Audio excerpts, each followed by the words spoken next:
প্রতি বছরের মতো এবছরও বর্ধমান শহরের সুপ্রাচীন ঐতিহ্যবাহী 108 শিব মন্দিরে শিবরাত্রি ব্রত পালন করা হয়। বর্ধমান জেলার পাশাপাশি আশপাশের জেলা থেকে ভক্তরা আসেন ভোলে বাবার মাথায় জল ঢালতে। গতকাল বিকেল 4:30 থেকে চতুর্দশী পড়ার কারণে গতকাল থেকেই ভক্তরা আসেন বাবার মাথায় জল ঢালতে। আজ সকাল থেকেই 108 শিব মন্দিরে পূজার্চনা ও বাবার মাথায় জল ঢালার কাজ শুরু হয়। আশপাশের এলাকা থেকে প্রচুর ভক্তবৃন্দরা আসেন বাবার মাথায় জল ঢালতে। যাতে কোনো অপ্রীতিকর ঘটনা না ঘটে তার জন্য পূর্ব বর্ধমান জেলা পুলিশ প্রশাসনের পক্ষ থেকে নজরদারি চালানো সহ বিশাল পুলিশ বাহিনী মোতায়েন করা হয়েছে। ভক্তরা কি জানাচ্ছেন আমরা শুনব বিস্তারিত। আপনারা দেখছেন রূপসী বাংলা মিডিয়া। এখন একটা ছোট্ট বিরতি, ফিরে আসছি বিরতির পর। পুরুলিয়ায় পাত্রপাত্রী যোগাযোগের একমাত্র বিশ্বস্ত প্রতিষ্ঠান বিবাহ পরিচয়। আপনার মনের মতো জীবনসঙ্গী খুঁজতে পাশে রয়েছে বিবাহ পরিচয়। তাই আর দেরি না করে আজই যোগাযোগ করুন বিবাহ পরিচয়। Municipality commercial complex, 2nd floor, Chaibasa road, opposite PWD office, Purulia. Mobile নম্বর 9232440272। ফিরে এলাম বিরতির পর। আপনারা দেখছেন রূপসী বাংলা মিডিয়া। হ্যাঁ, চণ্ডীতলা কৃষ্ণরামপুর হুগলি। আচ্ছা, কখন এসছেন লাইনে?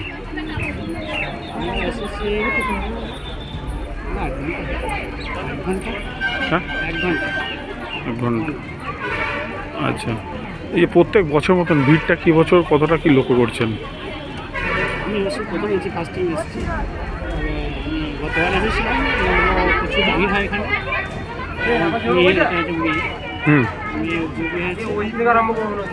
মেয়ে বললো যে ওখানে জল ঢালবো। আমরা ভোরে বেরিয়ে পড়েছি ওখান থেকে, ট্রেনে 1.5 ঘন্টা লেগেছে। কত দূর থেকে আসছেন? এখান থেকে ধরুন না 120 কিলোমিটার। আপনার নাম? আমার নাম অশোক পাল। বলছি মহড়া গ্রাম থেকে। বলছি মহড়া গ্রাম থেকে। আচ্ছা, প্রত্যেক বছর আসা হয়? প্রত্যেক বছর আসা হয়, বাবার কাছে আসা হয়, জল ঢালা হয়, মনস্কামনা পূর্ণ করা হয়। এই যেমন আর কি সবাই হয়। প্রত্যেক বছর যে ভিড়টা লক্ষ্য করা যায়, এই বছর কি সেই ভিড়টা কি তুলনামূলকভাবে কম হয়েছে? কারণ এবছর এখনো বেলা বাড়ার সঙ্গে সঙ্গে হয়তো ভিড়টা আরো হবে, কিন্তু এখন তো বেশি ভিড় বেলা বাড়েনি। বেলা বাড়ার সঙ্গে সঙ্গে ভিড়টা আরো পরে হতে পারে। আচ্ছা, আপনার নাম? আমার নাম পূজা ফরামানি। আমরা আসছি ভদ্রেশ্বর। হ্যাঁ, ভদ্রেশ্বর ভদ্রেশ্বর। আমার বাড়ি হচ্ছে বাঁকুড়া। আচ্ছা আচ্ছা, তো ওখানে তো অনেক শিব মন্দির রয়েছে, সেদিকে 108 শিব মন্দির কেন টানলো? বেশি, তারপরে আমার শ্বশুরবাড়ি বর্ধমানে। আচ্ছা আচ্ছা এই কারণে এখানে আসছি। আচ্ছা, কি মনে হচ্ছে এই বর্ধমান 108 শিব মন্দিরে এসে কি মনে হচ্ছে? এসে তো বেশ ভালোই লাগছে। আচ্ছা টাইমটা অনেক বেশি লাগবে মনে হচ্ছে, লম্বা লাইন আছে। আচ্ছা, এই প্রথমবার এই 108 শিব মন্দির? না, একবার এই ঘুরতে এসেছিলাম, কিন্তু জল আচ্ছা। ঢালার জন্যই প্রথম। আচ্ছা, কখন এসছেন? এই জাস্ট 5 মিনিট আগে, আজকে 10 মিনিট হলো। আচ্ছা, আপনার নাম? সুব্রত পাত্র। কামনা থেকে প্রত্যেক বছর আসেন না এখানে? আচ্ছা, কেমন লাগছে এবছর? তো 2 দিন আপনার ইয়ে পড়েছে, শিব চতুর্দশী 2 দিন। সেক্ষেত্রে কতটা কি মানে মনে হচ্ছে? গেল কালকে জল ঢালা হয়েছিল না আজকেই শুধু? আচ্ছা, ভিড়টা কি বেশি মনে হচ্ছে না কম মনে হচ্ছে এখন? ঠিক আছে। আচ্ছা, আপনার নাম? হ্যাঁ,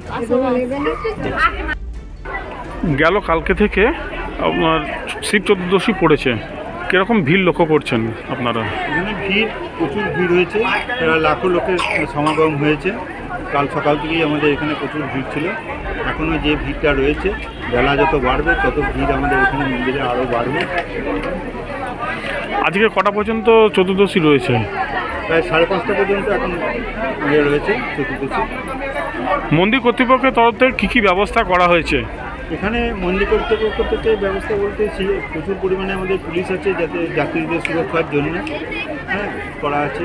বিভিন্নভাবে চারিদিকে আমাদের CCTV ক্যামেরাও লাগানো রয়েছে, সেইভাবে যাতে যাত্রীদের সুবিধা অসুবিধা সমস্ত দেখা হয় সেইভাবে করা আছে।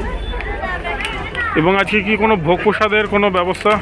ভোগ প্রসাদ আছে, প্লাস আমাদের এখন এটা যজ্ঞ হবে 10টা থেকে, এটা সারাদিন চলবে বিকাল পর্যন্ত। বিকালে আবার কিছু অনুষ্ঠানও আছে। আচ্ছা। আপনার নাম? আমার নাম চন্দন সাহা, আমি মন্দির কর্তৃপক্ষ স্টাফ। আচ্ছা।